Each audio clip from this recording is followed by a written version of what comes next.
If you've been following the channel for a while, you know that almost every time big Wars news comes out, or whenever there's a Star Wars celebration, I just happen to be out of town, which was also the case this time around. I just got back from a 10-day fun as hell trip. My wife and I spent a day in New York City, and then we drove over to the Poconos to be in one of my lifelong best buds' wedding. And then we spent a week in the Adirondack Mountains at a cabin that was built in 1917 that sits on a lake close to Old Forge. We whitewater rafted, hiked, kayaked, and just relaxed. No cell service. Off the grid. It was pretty glorious. And now I'm back!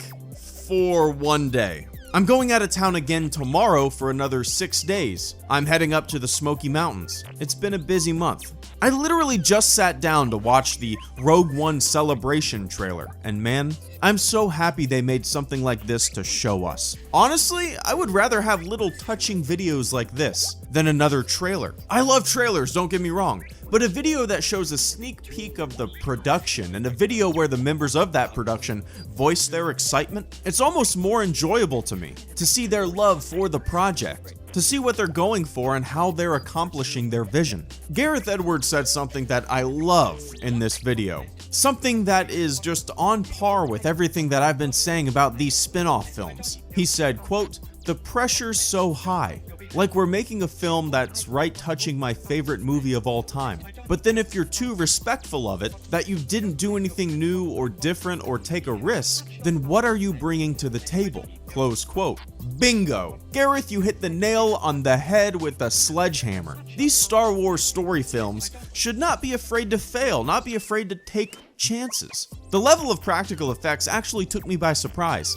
I expected The Force Awakens to favor the tangible side of movie magic, that's what they said they were going for. And I kind of felt like Rogue One and the following movies might waver on that a bit, for the sake of expediency and ease. But this celebration trailer put a big dumb smile on my face, seeing all the giant sets, the use of real places, the massive explosions. Everything just looks used and abused, like Star Wars should look. A gritty lived-in universe that's not polished and sleek. And oh man, talk about grit. In almost every shot of this celebration trailer, the characters look frightened.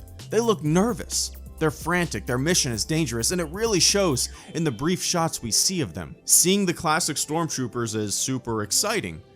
Obviously. I mean, stormtrooper.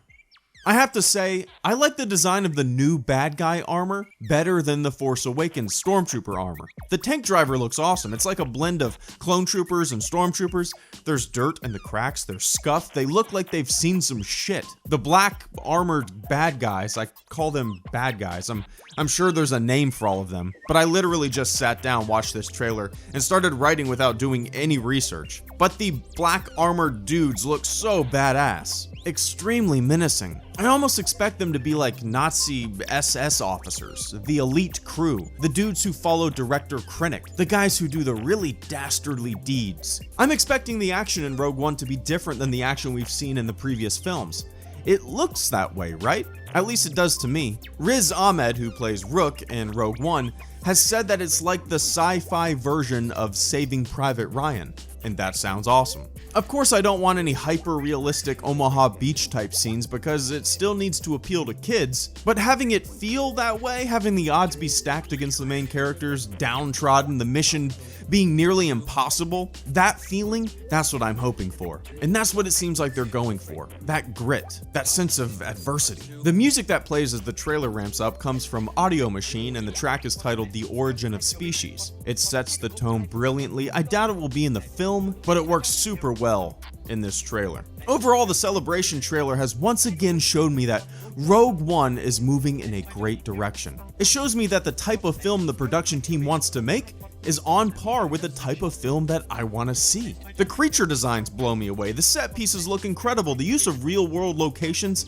is fantastic. The action looks in your face and frantic, and I am insanely excited to see this new tropical and lush environment, a new setting for a new Star Wars. So, with all that being said, I need to start packing for another 6 days in the mountains. I'll be back next Monday, and we'll start pumping out content like I normally do. There's a lot to catch up on. It's kind of overwhelming. Being gone for 10 days and then turning around and going another 6 days, I've missed out on a lot of Star Wars news. But when I get back and I have some time, I'll read up on it and give my thoughts on the overall picture. Let me know what you guys think in the comment section below about this Rogue One Celebration trailer. Thanks for watching, everyone. HelloGreedo, out.